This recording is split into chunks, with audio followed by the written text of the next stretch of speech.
नमस्कार प्यारे बच्चों।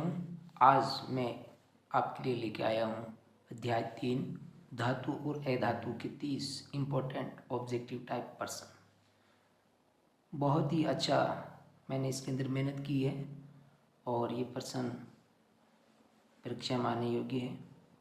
अच्छे प्रश्न है ये, इसलिए आप वीडियो को पूरा देखें, वीडियो को स्किप ना करें। आइए शुरुआत करते हैं पहले प्रश्न से।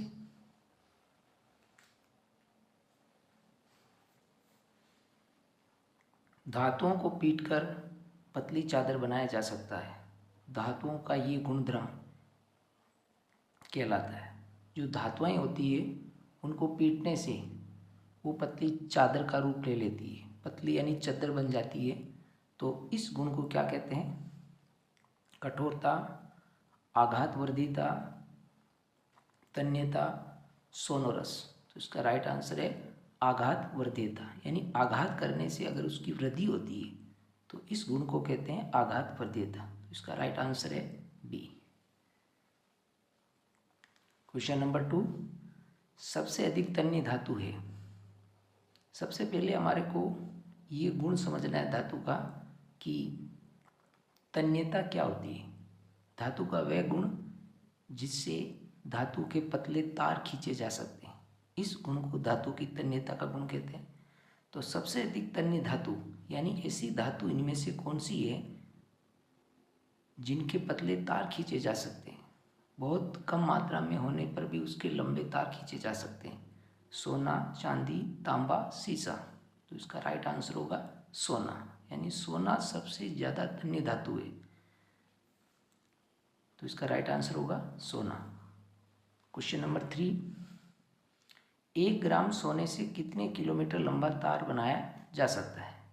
ये क्वेश्चन नंबर 2 से रिलेटेड है कि 1 ग्राम सोने से कितने किलोमीटर लंबा तार बनाया जा सकता है?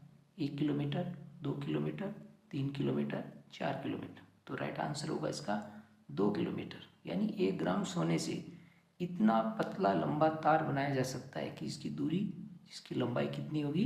2 किलोमीटर। प्रश्न नंबर 4, धातुएं कठोर सतह से टकराने पर आवाज़ उत्पन्न करती है। धातुओं का ये गुण कहलाता है। हमारे स्कूल में जो घंटी बजती है वो घंटी धातु की बनी होती है। तो उस घंटी में धातु का कौन सा गुण है जिसके कारण उसमें आवाज़ उत्पन्न होती है? ए, तन्यता, चालकता, सोनोरस, आघातवर्धीता। तो इसमें राइट आंसर होगा सोनोरस, यानी धातु का वह गुण जिस पर चोट करने से, धातुएं चोट करने से आवाज़ करती है, ये धातु का एक महत्वपूर्ण गुण है। तो इस गुण को, इस प्रॉपर्टी को क्या कहते हैं? सोनोरस। तो right answer C. Question number 5, एकमात्र ऐसी अधातु जो द्रव अवस्था में होती है। ऐसी अधातु है जो द्रव अवस्था में होती है। एकमात्र ऐसी धातु जो द्रव अवस्था में होती है। Iodine, bromine, sulphur, oxygen. ये सारे ही ऑप्शन जो हैं ये सभी अधातुओं के हैं। आयोडीन भी अधातु है, ब्रोमीन भी अधातु है, सल्फर भी अधातु है और ऑक्सीजन भी अधातु है। तो एकमात्र ऐसी अधातु है जो लिक्विड फॉर्म में होती है, जो द्रव अवस्था में होती है। उसका राइट आंसर है ब्रोमीन। ब्रोमीन जो अधातु है वो द्रव अवस्था में पाई जाती है। अब एक क्वेश्चन मेरा आपसे है कि ऐसी धातु जो लिक्विड फॉर्म में होती है, जो द्रव अवस्था में होती है, उसका नाम आपको बताना है कमेंट बॉक्स में। क्वेश्चन नंबर 6, निम्न में से किस धातु को चाकू से नहीं काटा जा सकता है? ऐसी धातुएं जो होती है कि निम्न में से किस धातु को चाकू से नहीं काटा जा सकता है? लोहा, सोडियम, लिथियम, पोटेशियम। तो लोहा जो धातु है उसको अपन चाकू से नहीं काट सकते हैं। तो इसका मतलब ये है कि ये बाकी जो धातुएं हैं इनको अपन चाकू से काट सकते हैं। हाँ बिल्कुल, इनको चाकू से काटा जा सकता है। ये बहुत ही मुलायम धातु होती है। सोडियम, लिथियम और पोटेशियम, इनको क्षारीय धातुएं भी कहते हैं। तो ये बहुत ही मुलायम धातु होती है, इसलिए इनको चाकू से काटा जा सकता है। तो इसमें राइट आंसर होगा लोहा। क्वेश्चन नंबर 7, कार्बन का कौन सा अपर रूप विद्युत का सुचालक होता है? कार्बन के 3 अपर रूप होते हैं, हीरा, ग्रेफाइट और फुलरीन। लेकिन कार्बन का एक ऐसा अपर रूप जो विद्युत का सुचालक है वो होगा ग्रेफाइट। कार्बन एक अधातु है तो ग्रेफाइट भी क्या होगा? अधातु है। तो ग्रेफाइट एकमात्र ऐसी धातु है जो विद्युत की सुचालक होती है। तो हमारे जो पेंसिलों में जो यूज़ होती है वो ग्रेफाइट ही है।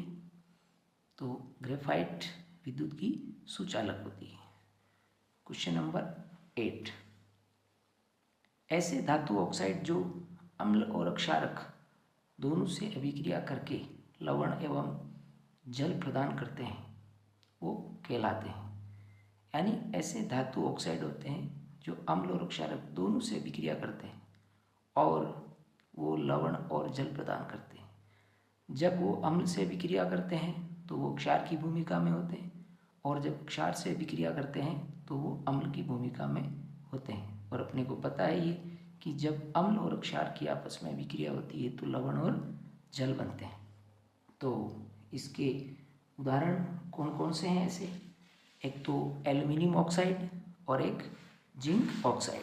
इसका मैं आपको समीकरण के द्वारा बताता हूँ कैसे इनमें होता है। जैसे एल्युमिनियम ऑक्साइड Al2O3, जब इसकी अभिक्रिया होती है अम्ल से HCl से तो क्या बनता है? Aluminium chloride AlCl3 plus H2O। अब यहाँ पर ये अम्ल है तो इस स्थिति में एल्युमिनियम ऑक्साइड क्या भूमिका निभा रहा है? ये क्षार की भूमिका निभा रहा है और ये बन गया लवण प्लस जल। अब यही एल्युमिनियम ऑक्साइड जब क्षार से अभिक्रिया करेगा Al2O3 प्लस क्षार, एक क्षार ले लेते हैं हम NaOH, क्षार से अभिक्रिया होती है तो इसका निर्माण होता है लवण का सोडियम एल्यूमिनेट प्लस H2O। तो यहाँ पर ये किस भूमिका में है? अम्ल की भूमिका में, या ये क्षार की भूमिका में। ये बन गया लवण। तो यहाँ पर आप इसमें देखिए कि दोनों ओर ही एल्युमिनियम ऑक्साइड है, लेकिन एक तरफ एल्युमिनियम ऑक्साइड जब अम्ल से अभिक्रिया कर रहा है तो क्षार की भूमिका निभा रहा है और लवण का निर्माण कर रहा है। दूसरी ओर जब ये क्षार से अभिक्रिया करता है तो ये अम्ल की भूमिका निभाता है और लवण बनाता है। इसका मतलब ये उभयधर्मी ऑक्साइड है। उभयधर्मी ऑक्साइड उसी को कहा जाता है जो अम्ल और क्षार दोनों से अभिक्रिया करके लवण का निर्माण करता है। तो ये लवण है दोनों। इसका नाम है सोडियम एल्यूमिनेट। इसका सूत्र भी परीक्षा में पूछा जा सकता है कि सोडियम एल्यूमिनेट का सूत्र क्या है? तो NaAlO2 ये सोडियम एल्यूमिनेट का सूत्र है। इसी प्रकार से एक और उभयधर्मी जो ऑक्साइड है वो है zinc oxide ZnO। Zinc oxide की जब HCl हाइड्रोक्लोरिक अम्ल से अभिक्रिया होती है तो बनता है ZnCl2 प्लस H2O। इस प्रकार से तो यहाँ पर ये जिंक ऑक्साइड क्षार की भूमिका में है और जब ये अम्ल से अभिक्रिया करता है तो ये लवण का निर्माण होता है। इसी प्रकार से जिंक ऑक्साइड जब क्षार से अभिक्रिया करेगा NaOH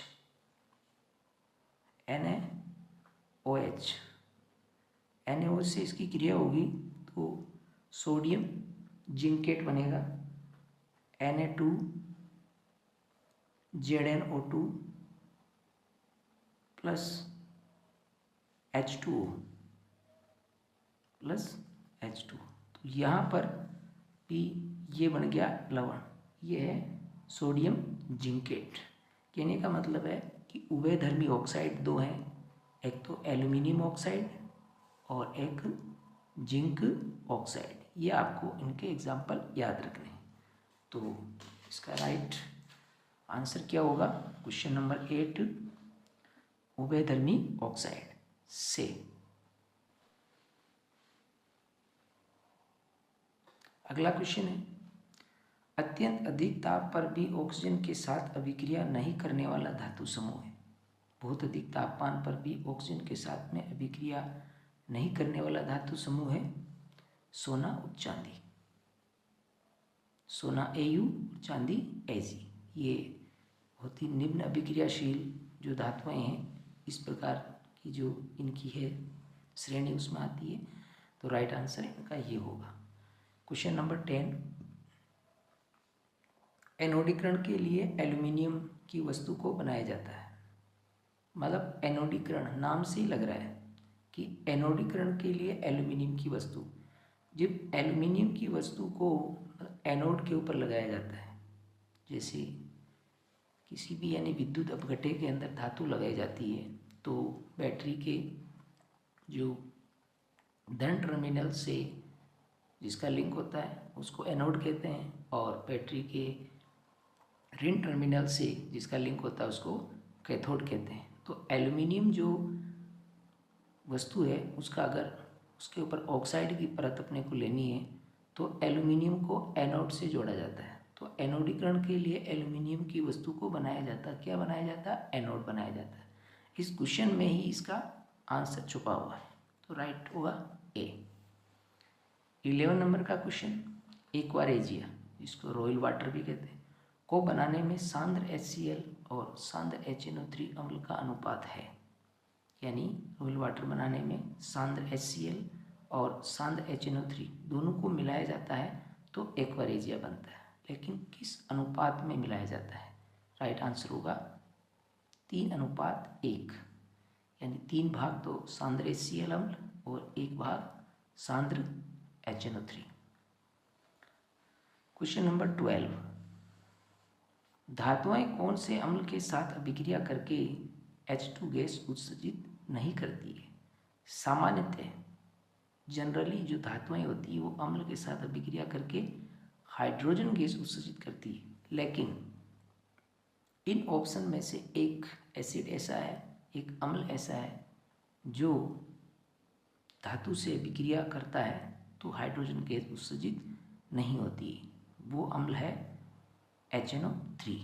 क्योंकि HNO3 प्रबल ऑक्सीकारक होता है, मतलब बहुत अधिक मात्रा में ऑक्सीजन देता है। तो जब इसकी अभिक्रिया धातु से होती है तो हाइड्रोजन गैस बनती है, लेकिन ये हाइड्रोजन गैस तुरंत ही जल में बदल जाती है। क्यों बदल जाती है? क्योंकि हाइड्रोजन गैस को जल में बदलने के लिए ऑक्सीजन की आवश्यकता है। ऑक्सीजन, और ये ऑक्सीजन कौन देगा? HNO3, क्योंकि प्रबल ऑक्सीकारक है। तो इसलिए हाइड्रोजन गैस शीघ्रता से जल में बदल जाती है। इसीलिए HNO3 के साथ जब धातु की अभिक्रिया होती है तो H2 गैस नहीं बनती है और जल बन जाता है। तो राइट आंसर होगा HNO3। क्वेश्चन नंबर 13, तनु HCl के साथ धातु की अभिक्रियाशीलता का सही अवरोही क्रम कौन सा है? धातुओं की जो अभिक्रियाशीलता का जो क्रम होता है उसको अपन एक शॉर्ट जो इसकी ट्रिक है इससे अपन कर सकते हैं। जैसे केदार, नाथ का, माली,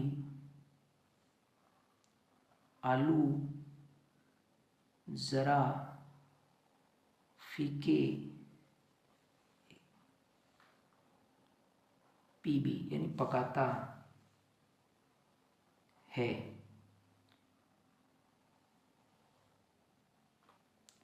कौन होगा आगे आओ। ये अभिक्रियाशीलता का घटता क्रम है, यानी ऊपर से जब अपन नीचे चलते हैं तो अभिक्रियाशीलता इन धातुओं की कम होती जाती है। मतलब के यानी पोटेशियम सबसे ज़्यादा अभिक्रियाशील है, उससे कम सोडियम, फिर कैल्शियम, फिर मैग्नीशियम, एल्यूमिनियम, जिंक, लोहा, सीसा, हाइड्रोजन, कॉपर, Hg पारा, Ag चांदी, Au सोना। तो ये क्रम है अभिक्रियाशीलता का। तो इसमें इस क्वेश्चन में कि तनु HCl के साथ धातुओं की अभिक्रियाशीलता का सही अवरोही क्रम कौन सा है, यानी सही अवरोही क्रम, यानी सबसे ज़्यादा अभिक्रियाशील कौन है, फिर उससे कम, फिर उससे कम। तो इसका राइट आंसर होगा ये बी, मैग्नीशियम। देखिए आप इसमें सबसे ऊपर, ये देखो इस प्रकार से मैग्नीशियम सबसे ऊपर है, फिर उसके बाद एल्युमिनियम, फिर जिंक और फिर लोहा, और इसी क्रम में ये है। तो ये क्रम आपको याद होगा तो आप आसानी से इस प्रकार के क्वेश्चनों को हल कर सकते हैं इजीली। राइट आंसर होगा इसमें बी। 40 नंबर का क्वेश्चन, कौन सी रासायनिक अभिक्रिया धातुओं की अभिक्रियाशीलता का उत्तम प्रमाण प्रस्तुत करती है। ये अभी मैंने जो आपको धातुओं की अभिक्रियाशीलता की जो सारणी बताई है, इस प्रकार की अभिक्रियाशीलता की सारणी को कौन सी अभिक्रिया से निर्धारित किया जाता है। अपघटन, उदासीनीकरण, विस्थापन एवं संयोजन। तो राइट आंसर होगा विस्थापन। विस्थापन अभिक्रिया वह अभिक्रिया जिसमें एक अधिक क्रियाशील तत्व कम क्रियाशील तत्व को उसके यौगिक से विस्थापित कर देता है। तो यहाँ पर अधिक अभिक्रियाशील और कम अभिक्रियाशील की बात हो रही है, इसका मतलब है यहाँ पर अभिक्रियाशीलता की जो टेबल है उसकी बात हो रही है। तो विस्थापन अभिक्रिया का इसमें योगदान है। क्वेश्चन नंबर 15, धातु से अधातु में इलेक्ट्रॉन के स्थानांतरण से बने यौगिकों को क्या कहा जाता है। धातु से अधातु में इलेक्ट्रॉन का स्थानांतरण होता है। जैसे इसका एग्जाम्पल लेते हैं अपन NaCl। ऐसे यौगिक कौन होते हैं, NaCl, MgCl2, ये सारे यौगिक इसमें, ये धातु है और ये अधातु है। ये भी धातु है मैग्नीशियम, और ये धातु है क्लोरीन। तो ऐसे जब यौगिक बनते हैं तो ऐसे यौगिकों को क्या कहा जाता है, आयनिक यौगिक बिल्कुल कहा जाता है। इसमें आयन बनते हैं। वैद्युत संयोजक यौगिक, यानी ये इन यौगिकों के अंदर विद्युत का चालन अच्छी तरीके से हो जाता है, इसलिए इनको वैद्युत संयोजक यौगिक भी कहते हैं। दोनों ही ए और बी, दोनों एक ही नाम है, आयनिक यौगिक या विद्युत संयोजक यौगिक। तो इसका ऑप्शन क्या होगा, ऑप्शन नंबर से, ए और बी दोनों। उत्कृष्ट गैसों का युग्म है। उत्कृष्ट गैसें जिनके बाह्य कोश पूर्ण रूप से भरे हुए होते हैं उनको उत्कृष्ट गैसें कहा जाती है। Oxygen, nitrogen, hydrogen, carbon dioxide, oxygen, carbon monoxide, helium और नियॉन। तो राइट आंसर होगा हीलियम और नियॉन, दे राइट आंसर होगा। अभिक्रियाशीलता के आधार पर धातुओं को कितने वर्गों में विभाजित किया जा सकता है। अभी मैंने जो आपको ये टेबल बताई है अभिक्रियाशीलता के आधार पर, ये टेबल, सबसे ऊपर वाली धातुएं अधिक अभिक्रियाशील, बीच वाली मध्यम अभिक्रियाशील और नीचे वाली सबसे कम अभिक्रियाशील। तो इस प्रकार से अभिक्रियाशीलता के आधार पर धातुओं को कितने वर्गों में विभाजित किया गया, 3 वर्गों में। राइट आंसर होगा 3।